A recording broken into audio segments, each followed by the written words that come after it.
Second paragraph में देखते हैं, वृक्षाः अपि अस्माकम् इव भुक्त्वा पीत्वा च जीवन्ति। अस्मिन् वाक्ये अत्र क्रियापदम जीवन्ति, इसमें जीव धातु है, जीवित रहना। तो के जीवन्ति,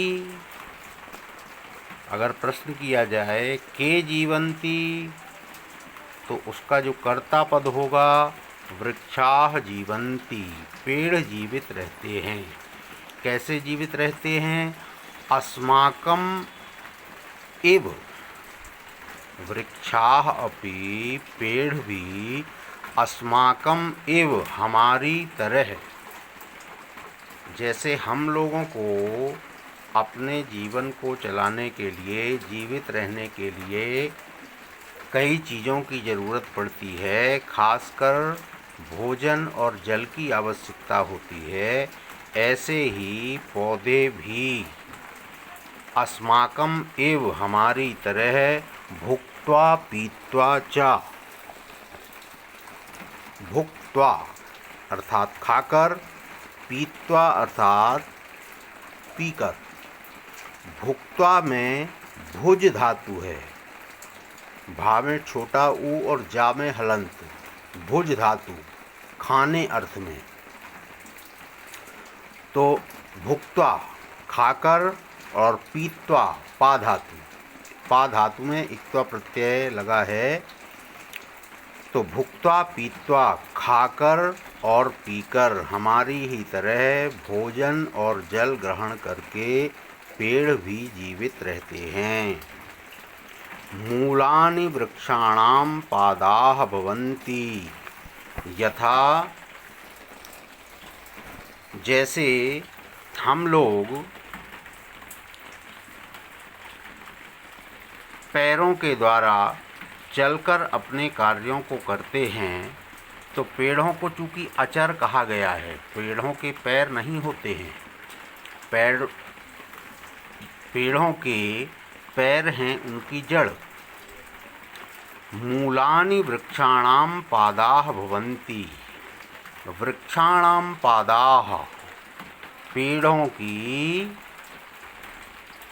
के पादाः, पादाः मीन्स पैर,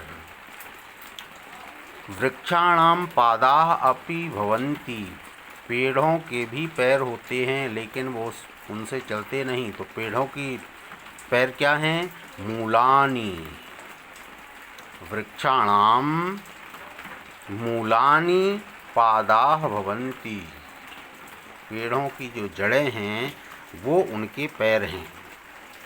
अब जब वो चलते नहीं हैं तो उससे करते क्या हैं? एते, एते अर्थात पेड़, ये पेड़, पादैः पिबन्ति,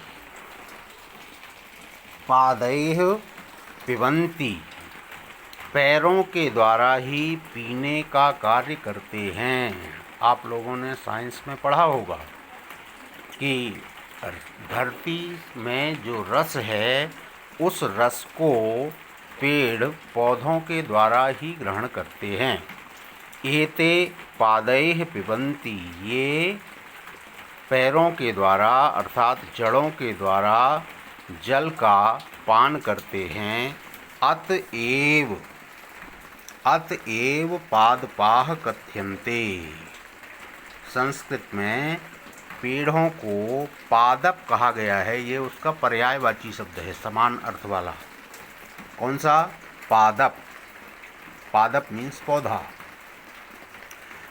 तो एते पादपाः कथ्यन्ते, इन पेड़ों को पादप भी कहा जाता है। पादप कहने का तात्पर्य है पादैः ये रसम गृह्णन्ति पिबन्ति वा, पेड़ों के द्वारा ये धरती के रस को, जल को ग्रहण करते हैं, इसलिए इनको पादप कहा जाता है।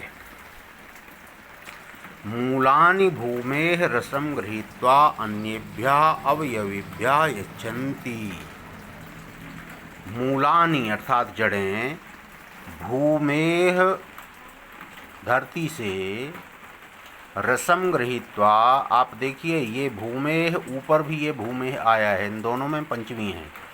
मूलानि भूमेह रसम गृहीत्वा, रस को ग्रहण करके, जल को ग्रहण करके, अन्येभ्यः अवयवेभ्यः, अवयव मीन्स अंग, पेड़ के जो अन्य अंग हैं, बॉडी जो प्लांट के पार्ट हैं, उनका तात्पर्य है अन्येभ्यः अवयवेभ्यः, पौधे के अन्य अंग जैसे तना, डालियाँ, पत्ते, फूल, फल इत्यादि। भूमि से रस को ग्रहण करके ये पेड़ के अन्य अंगों को यच्छन्ति अर्थात देते हैं, प्रदान करते हैं।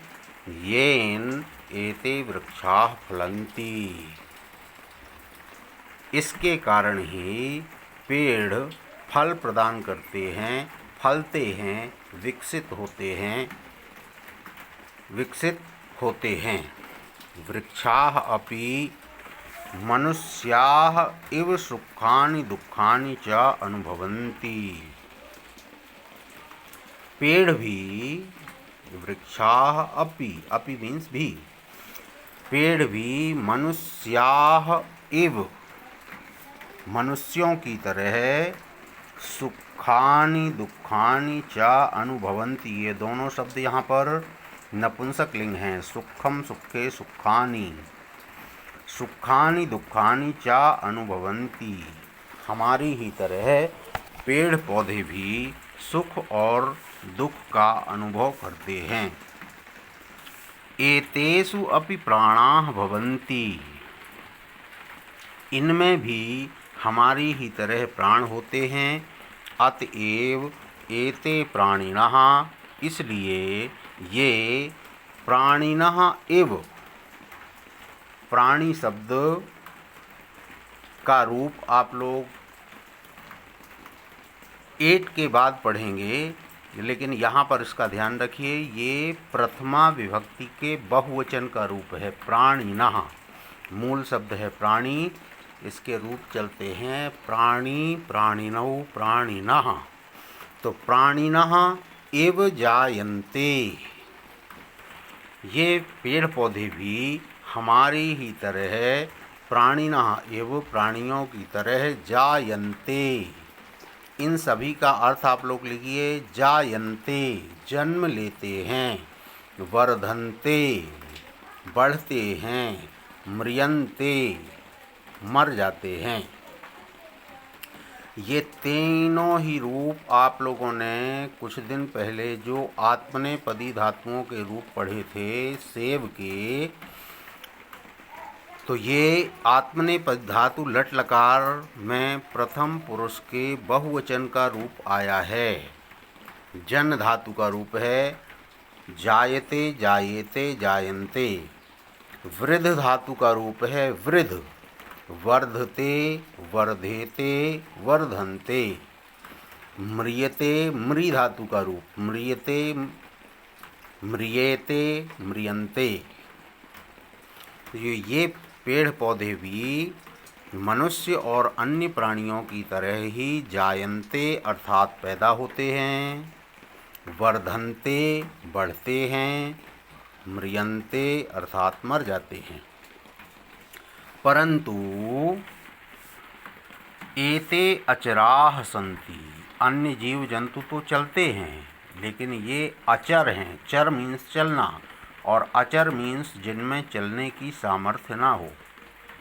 पेड़ पौधे चलते फिरते नहीं हैं, अतः इनका एक और नाम है एते अचराः सन्ति, ये चलते नहीं हैं।